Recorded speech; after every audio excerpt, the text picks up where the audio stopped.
Hillary Clinton facing questions tonight for what she said in a small closed-door fundraiser after Super Tuesday. The Huffington Post has just obtained an audio recording of the private event where Clinton attacks the group MoveOn.org. She suggests its members intimidated her supporters. MoveOn.org didn't want us to go into Afghanistan. And, that's what we're dealing with. And they turn out in great numbers. They are very driven by their view of our position. And it's primarily national security and foreign policy that drives them. I don't agree with them. They know I don't agree with them. So they flood into these caucuses and dominate them and really intimidate people who actually show up to support me. Tonight, Clinton campaign spokesperson Howard Wolfson confirming to the Huffington Post that indeed that is the voice of Senator Clinton, saying, quote, "I'll let the statement stand as is." Clinton's attacks on MoveOn.org stand in stark contrast to what she told members of the group just a year ago.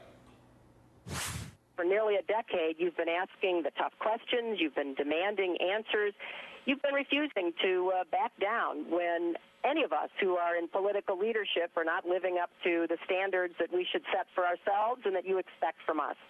I think you have helped to change the face of American politics for the better, both online and in the corridors of power. So although some of your members may be a little surprised to hear me say this, I am grateful for your work. Here now, political commentator Ron Reagan, political analyst Lawrence O'Donnell, and political analyst Joe Watkins. Lawrence, we are a long way from the general election here for Hillary Clinton.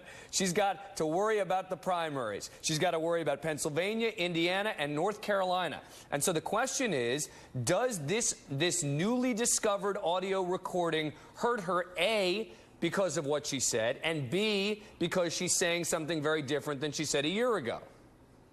Yes, it does. And C, Dan, it hurts her own argument with superdelegates about her electability. She is saying there's a section of this Democratic Party that I don't appeal to. I disagree with them. Her complaint about MoveOn, if you listen to what she's saying, is basically that they showed up and voted. That's her complaint. It's not that anything unfair is going on in terms of their misunderstanding of her positions. She's saying she actively disagrees with them. And so to then try to make the case to superdelegates, look, I can win this thing without that left edge of the Democratic Party is probably a mathematically impossible argument for Hillary to make, especially because her negative is the highest negative of anyone in the campaign. She has a negative rating of 48. If these people turn against her in a general election, then her negative is 51.